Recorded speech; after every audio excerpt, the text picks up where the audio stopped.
talk about when you think about, your younger self making those shifts into entrepreneur, going away from traditional paths.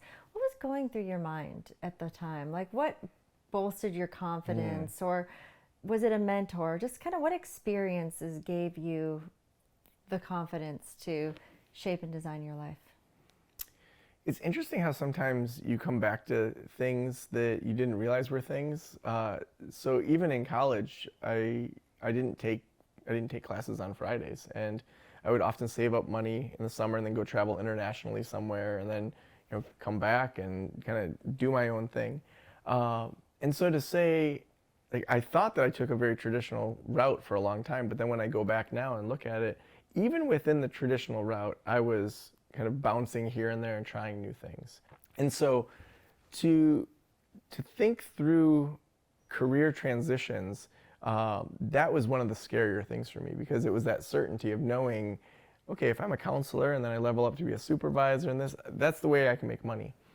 But then I remember there was a time when I just thought, like, there's people outside of therapy that are making money all the time. I don't even have to stay a therapist. I don't have to stay a counselor. And so I started just exploring a number of podcasts and listening to a bunch of podcasts. The biggest and most influential one for me was Pat Flynn's Smart Passive Income podcast. And that podcast really just showed you can be a good person, you can be in business, you don't have to be slimy.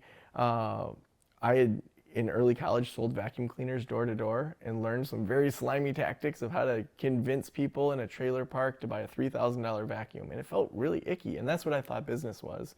But then really to shift through Pat Flynn and then a lot of the books he was recommending, it opened this whole world to me of there's people teaching about the business of business and doing really well. And so really it was just, I'm going to test a few things. And so I started Practice of the Practice and the podcast to just talk about what I was learning. Not because I thought I was an expert at all, but then over time, you learn enough and you share enough and you interview enough people and people start saying, well, I'd like to hire you.